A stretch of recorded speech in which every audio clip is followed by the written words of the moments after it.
இன்றைக்கி ஹன்ஸ்கார்டன் லஞ்ச் பாக்ஸுக்கு பன்னீர் கார்ன் புலாவ் செஞ்சு கொடுத்தேன். ஒரு கிளாஸ் பாஸ்மதி அரிசி எடுத்து 20 மினிட்ஸ் கிட்ட ஊற வச்சுட்டேன். பன்னீரை எண்ணெயில் ஃப்ரை பண்ணி எடுத்துகிட்டு புலாவில் சேர்த்தா உடையாமல் இருக்கும். புலாவ் செய்யறதுக்கு கொஞ்சமாக எண்ணெய் நெய் சேர்த்ததுக்கப்புறமா ஹோல் கரம் மசாலா சேர்த்துக்கிட்டேன்.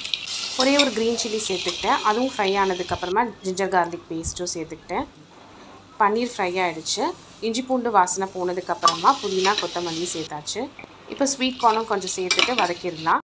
இப்போ தேவையான அளவு உப்பு, கரம் மசாலா தூள், மிளகுத்தூள் சேர்த்து நல்லா வதங்கினதுக்கப்புறமா தண்ணியும் சேர்த்துக்கலாம். தண்ணி நல்லா கொதிச்சதுக்கப்புறமா அரிசியும் ஃப்ரை பண்ணி வச்சுருக்க பன்னீரும் சேர்த்தாச்சு. 2 விசில் வந்ததுக்கப்புறமா ஸ்டவ் ஆஃப் பண்ணியாச்சு. பன்னீர் புலாவ் ரெடி. ரைஸ் கூட கொஞ்சம் ப்ளெயின் கர்ட் கொடுத்து விட்டேன்.